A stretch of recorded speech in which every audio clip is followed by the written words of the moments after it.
The SCP Foundation keeps monsters, anomalies, and even worse things locked.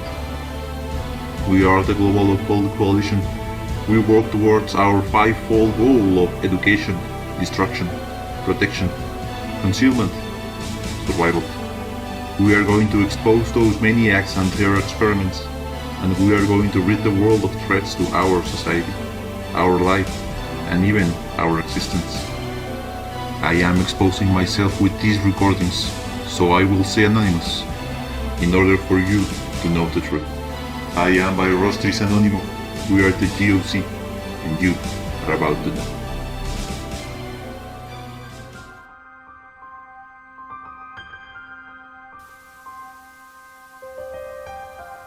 Welcome back, agents. This time we will continue our study of the anomaly known as SCP-4000, Taboo. As we discovered, there are certain rules associated with the anomaly that can lead to lethal consequences if ignored.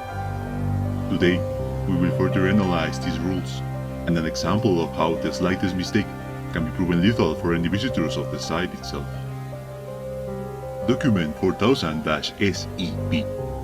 Note: the following is a truncated list containing only instructions that are crucial to survival. Personnel assigned to explorative duties must also familiarize themselves with 4000-SCP-3 through 8 before embarking.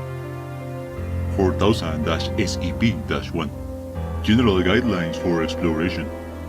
You must be equipped with a standard Foundation expedition pack prior to entering the place where names are not allowed.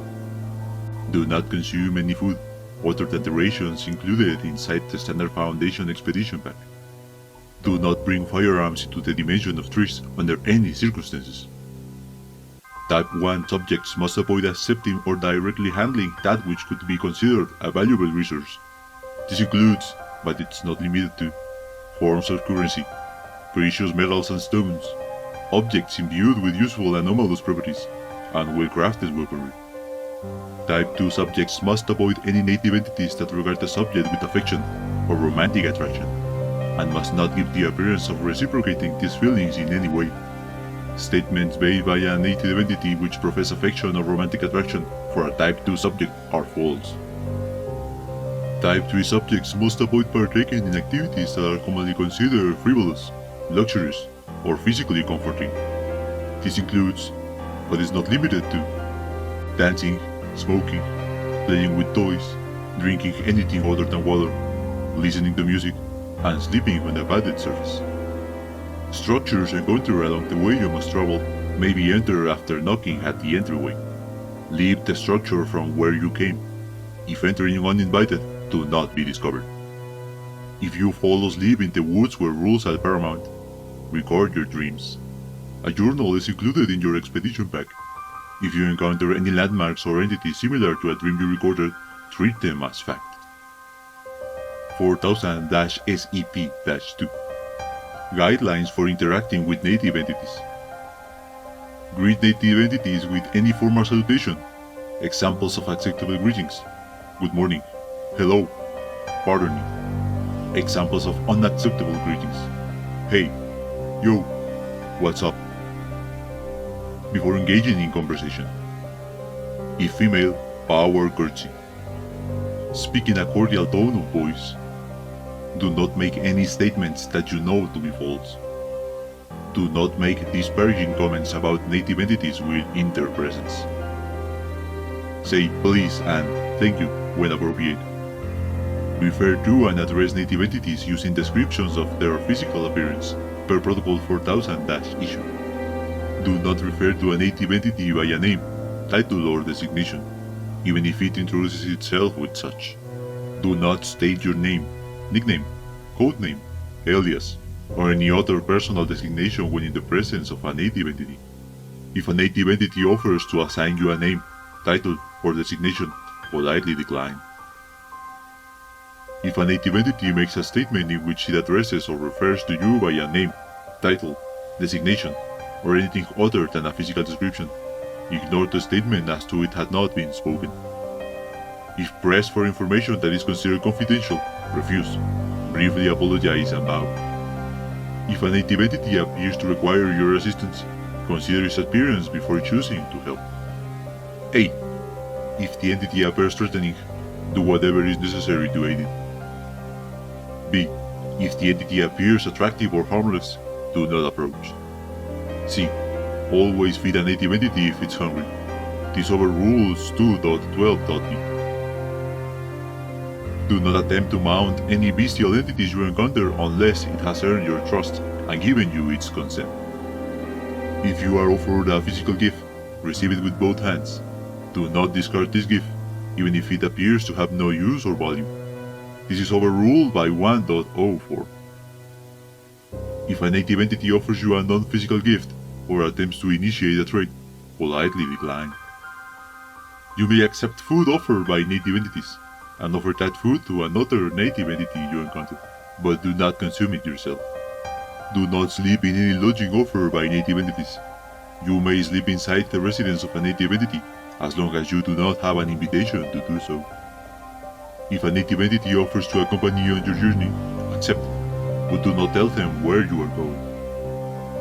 If you are aided by a native entity, you must aid it in return, if you have not done so already. If you encounter an incorporeal humanoid that claims it is not a native entity, disregard all previous protocols and follow its instructions. Interview Archive 4000-0215. The following is a series of interviews conducted by Dr. Eugene Jaspers over the course of several years. This data has been expunged from all general documents under Order 05-4000-F26. Encounter 1. Interviewer, Dr. Eugene Jaspers. Interviewee description: the native entity with a head resembling that of a rabbit's. See Figure 2.1. Forward. Interview conducted in 2005 during Dr. Jasper's first expedition into the space where speech is deadly. Begin log. Good morning, strange traveler. Good morning. It's nice to see a new face around these parts. Kindly excuse the smoke. Just airing my thoughts. How is your name? I'm sorry? I'm afraid I can't tell you that. Dr. Jaspers bows. Are you simple? I'm merely asking how your name is. My name has smelled of raspberries lately, I think, or snapdragons perhaps. It's so hard to tell these days, but one makes an effort. My apologies. I'm afraid my name has tasted rather tart as of late. Dr. Jaspers was later reprimanded for violating SCP-2.03. The brain entity laughs and doffs its hat. No, I'm the one who should apologize. I shouldn't have tried. It's quite alright. I don't mind at all. It has been lovely to meet you, but I must be on my way. Must you though? My home is close by, and I was hoping to invite you in for tea. Dr. Jaspers bows again. I'm terribly sorry, but unfortunately, I cannot stop at this moment. Perhaps another day. Very well. Until next time, stranger whose name tastes rather tart. End log. Encounter 2. Interviewer, Dr. Eugene Jaspers. Interviewee description: the gentleman with the leopardine visage. Forward.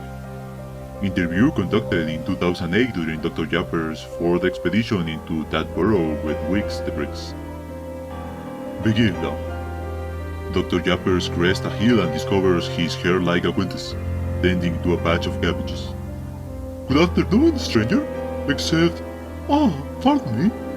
We've met before, haven't we? Good afternoon. I believe so, yes. 3 years ago, if memory serves. I remember now. You ran in off quite a hurry. Yes, my apologies for that. At the time, I was new here and wary of those I encountered. Still the apologetic one, I see. No matter.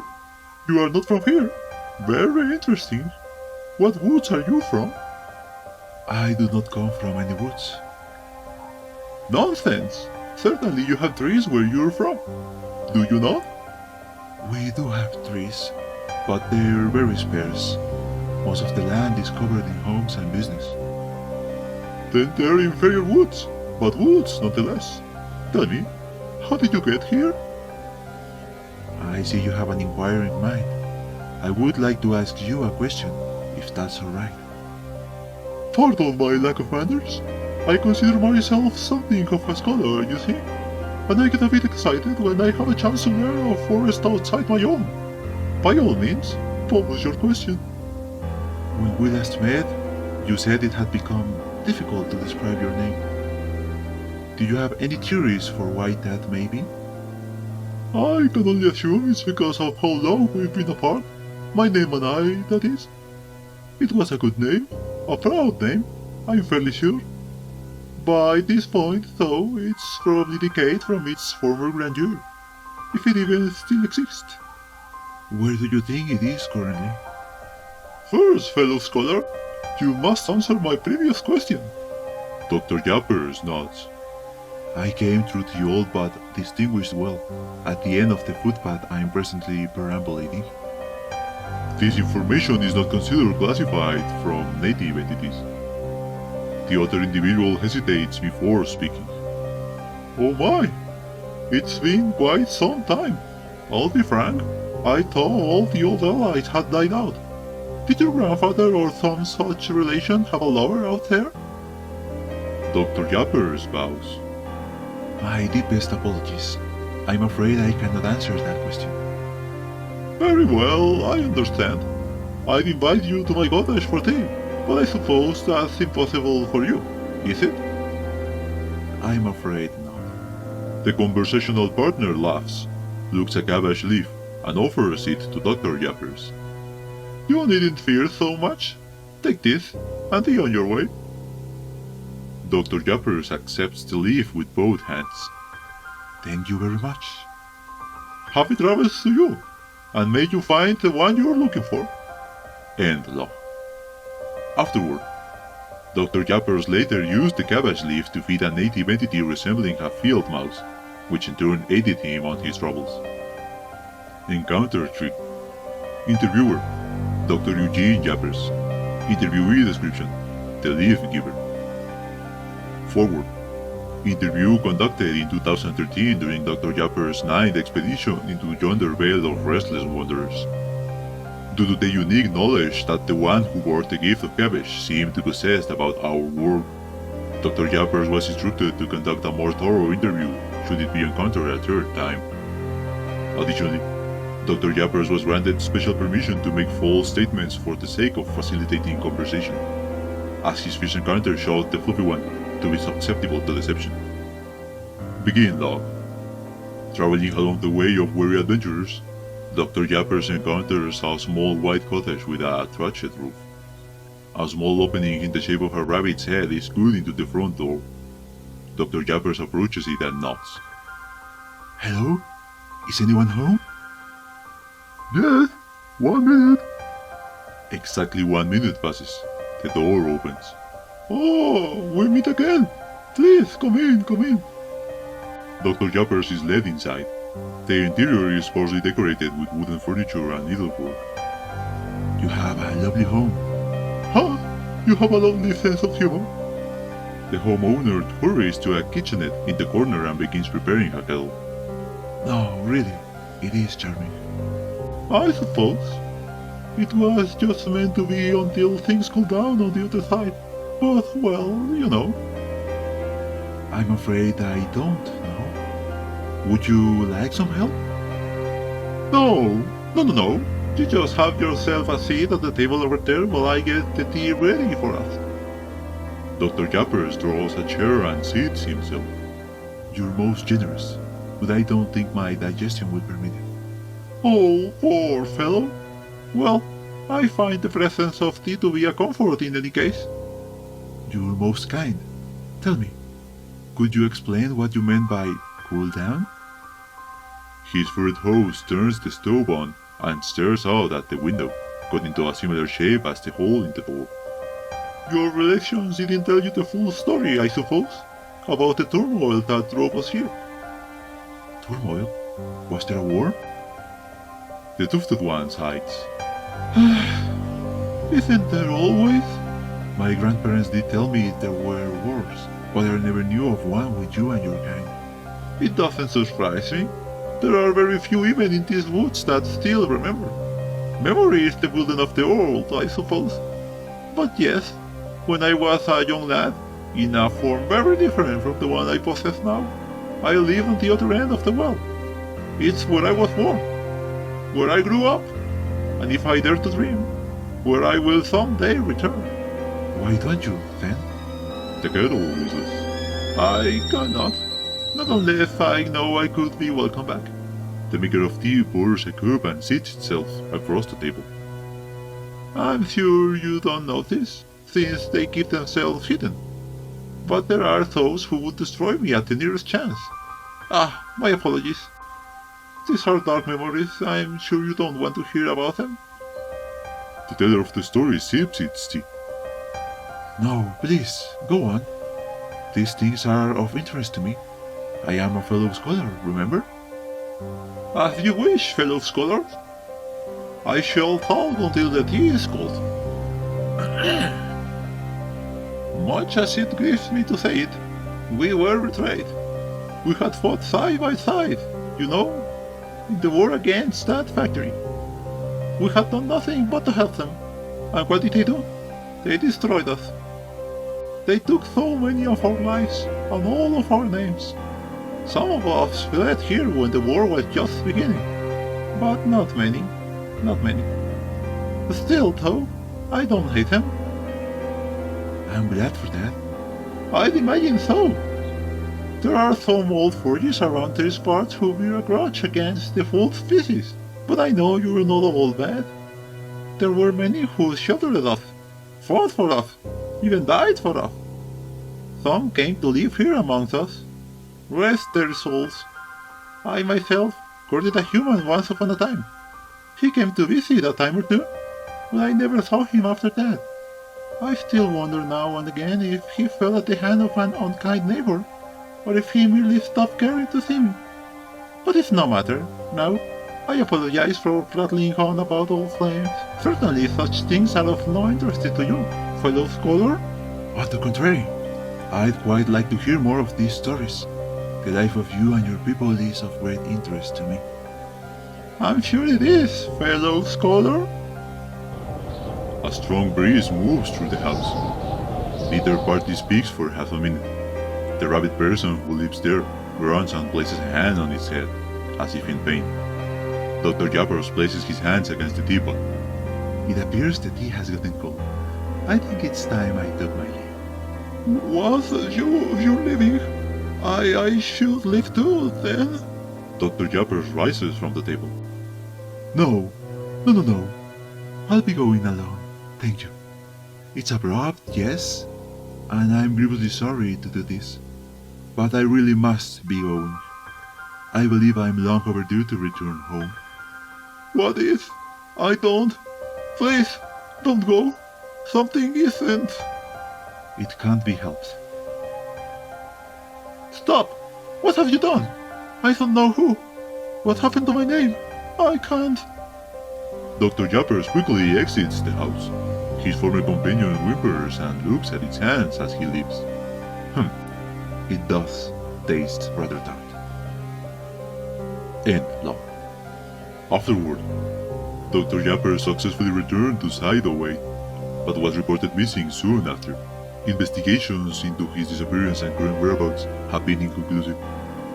It was initially theorized that Dr. Jappers was exposed to an anomalous influence on his physiology during his most recent mission. However, thorough analysis showed no genetic abnormalities in the fur he'd shed on his expedition year. End log. And as usual, the SCP Foundation has caused another innocent death, and the appearance of a potentially malicious entity to our world. For an association so focused on the containment of anomalies, the number of monsters released to our world by them is quite high. This damn place, which preys upon the curious and the overconfident, is better left alone. If the Fary wilds cannot be destroyed, the Foundation should at least prepare the public against it.